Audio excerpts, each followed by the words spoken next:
बहुत पुरानी बात है।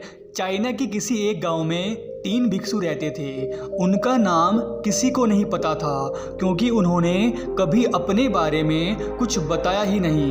उन्होंने कभी किसी बात का जवाब नहीं दिया। चीन में बस उन्हें 3 हंसते हुए भिक्षुओं के नाम से जाना जाता था। वे तीनों सिर्फ एक ही काम करते, एक गांव में प्रवेश करते, बाजार के बीचों बीच खड़े हो जाते और हंसना चालू कर देते। ये तीनों अपने पूरे अस्तित्व के साथ हंसते। अचानक लोगों का ध्यान उनकी तरफ खींचा चला आता और धीरे धीरे उनके सामने लोगों की भीड़ चारों तरफ जमा हो जाती। वे इतनी एकाग्रता और संपूर्णता के साथ हंसते कि उनकी हंसी देखकर सारा गांव हंसने लग जाता। जब वह पूरा गांव हंसी के समुद्र में डूब जाता तो वे दूसरे गांव चले जाते। वे न तो कुछ बोलते थे, न ही कुछ उपदेश देते और न ही कोई शिक्षा। वे जहाँ भी जाते अपनी हंसी से ऐसा माहौल बना देते कि लोग अपने सारे दुख दर्द भूलकर बस हंसने लग जाते। धीरे धीरे चाइना के लोग उन्हें बहुत प्यार करने लगे और पूरे चाइना में 3 लाफिंग मोंक के नाम से वे तीनों फेमस हो गए। चीन के लोग उन्हें बहुत प्यार करते और उनका पूरा सम्मान करते। इससे पहले और उनके बाद भी कभी किसी ने इस तरह से प्रचार नहीं किया कि जीवन केवल एक हंसी होना चाहिए और कुछ नहीं।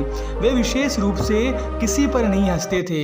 वे बस हंसते थे जैसे कि उन्होंने ब्रह्मांडीय मजाक को समझ लिया हो, जैसे कि उन्होंने ईश्वर के मजाक को समझ लिया हो और उन्होंने एक शब्द का उपयोग किए बिना ही पूरे चाइना में इतना आनंद फैलाया जितना आज से पहले किसी ने नहीं फैलाया था। लोग उनका नाम पूछते लेकिन वे बस हंस देते।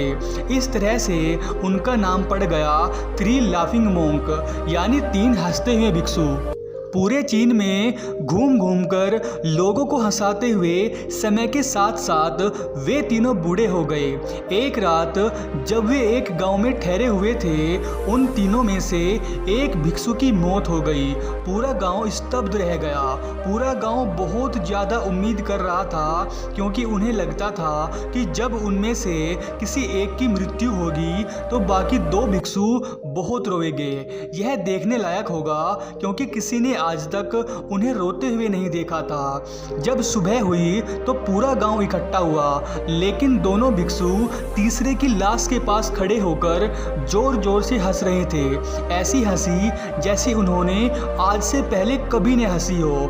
गांव के कुछ बड़े बुजुर्गों ने उन्हें समझाने की कोशिश की। यह आपका साथी था और इसकी मृत्यु पर आपको हंसना शोभा नहीं देता।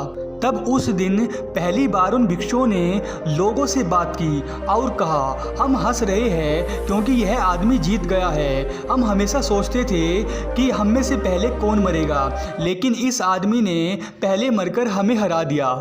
हम अपनी हार और इसकी जीत पर हंस रहे हैं। इसके अलावा ये कई वर्षों तक हमारे साथ रहा। हम एक साथ हंसे, हमने एक दूसरे की मौजूदगी और उपस्थिति का आनंद लिया। उसे अंतिम विदा देने का इससे बेहतर तरीका और क्या हो सकता है। हम केवल हंस सकते हैं, लेकिन पूरा गांव उदास था। जब मृत भिक्षु के शरीर को अंतिम संस्कार के लिए चिता पर लेटाया गया तो सारे गाँव वालों को एहसास हुआ कि दोनों भिक्षु केवल मजाक नहीं कर रहे थे, क्योंकि तीसरा मृत भिक्षु मृत्यु शैया पर लेटा हुआ भी ऐसा प्रतीत हो रहा था जैसे कि वो मंद मंद हंस रहा हो। चीन में यह प्रथा थी कि जब एक इंसान की मृत्यु हो जाती थी तो उसके पुराने कपड़े उतारकर उसे नहला धुलाकर नए कपड़े पहना दिए जाते थे। लेकिन मरने से पहले उस भिक्षु ने अपने साथियों से अपने कपड़े ना बदलने के लिए कहा था। तीसरे भिक्षु ने कहा था, मुझे स्नान मत करवाना क्योंकि मैं कभी अशुद्ध हुआ ही नहीं। मेरे जीवन में इतनी हंसी आई कि कोई अशुद्धता जमा ही नहीं हो सकती थी। मैंने कोई धूल जमा नहीं की है। हंसी हमेशा युवा और ताज़ा होती है, इसलिए मुझे नहलाकर मेरे कपड़े मत बदलना। जब उस तीसरे भिक्षु के शरीर पर आग लगाई गई तब गांव वालों को पता चला कि उस भिक्षु ने मरने से पहले अपने कपड़ों में कुछ पुराने चीनी पटाखों को छुपा रखा था, जो आग लगने के बाद आसमान में फटकर रंग बिरंगे कलरों में फैल गए। और यह देखकर एक बार पूरा गांव जोर जोर से हंसने लगा। तो इस तरह से वह तीसरा भिक्षु मरने से पहले भी गांव वालों को हंसा गया।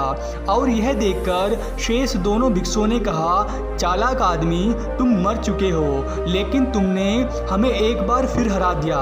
तुम्हारे द्वारा गांव वालों में पैदा की गई ये हंसी आखिरी हंसी थी।